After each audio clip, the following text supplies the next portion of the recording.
குழந்தை வந்து பிறக்கும், அந்த கொம்புல வந்து 666ன்னு சொல்லி இருக்குன்னு சொல்லிட்டு பைபிள்ல வந்து பாத்தீங்கன்னா இருக்கு. நான் படிச்சிருக்கேன். என்கிட்ட பைபிள் இருக்கு, குரான் இருக்கு. நான் மதங்கள் கடந்தவன் அப்படின்னு சொல்லலாம். பட் இருந்தாலும் நம்ம அதாவது எம்மதமும் சம்மதமும் அந்த மாதிரி ஒரு கான்செப்ட்ல நான் வந்து செயல்படுவேன். எந்த ஒரு மதத்துல நல்ல விஷயங்கள் இருந்தாலும் அதை வந்து நான் எடுத்துருவேன்.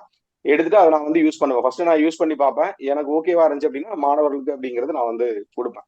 சரி, அதுல வந்து மாற்று கருத்தே கிடையாது. சரிங்களா? அதனால நான் மதங்கள் கடந்தவன் அப்படின்னு சொல்லி தெரிஞ்சுக்கலாம். எந்த ஒரு விஷயத்தையும் ஒளிவு மறைவு இல்லாம சொல்லி கொடுத்துருவேன். புரிய வச்சிருவேன். எனக்கு அந்த இது இருக்கு. அந்த இறையர்கள் குருவர்கள் அப்படிங்கிறது எனக்கு வந்து இருக்கு. சரிங்களா? இப்ப பாருங்க, 666 அப்படின்னு சொல்லிட்டேன். இப்ப 42ன்னு ஒரு நம்பர் இருக்கு அப்படின்னா என்னன்னு சொல்லலாம்? 42ன்னு ஒரு நம்பர் இருக்கு அப்படின்னு வச்சுக்கலாம். 42னா 42 அப்படின்னு ஒரு நம்பர் இருக்கு அப்படின்னா என்னன்னு சொல்லலாம்? நோய் தீர்க்கும் நம்பர். ஓகே, இது படிச்சவங்களுக்கு தெரியும். பரவாயில்ல. இப்ப மத்தவங்க யாரா இருந்தாங்கன்னா அது என்ன தெரியும்? 42னா ஓகே, 42 அந்த மாதிரி வந்து அவங்க எடுத்திருப்பாங்க. இது வந்து ஒண்ணு.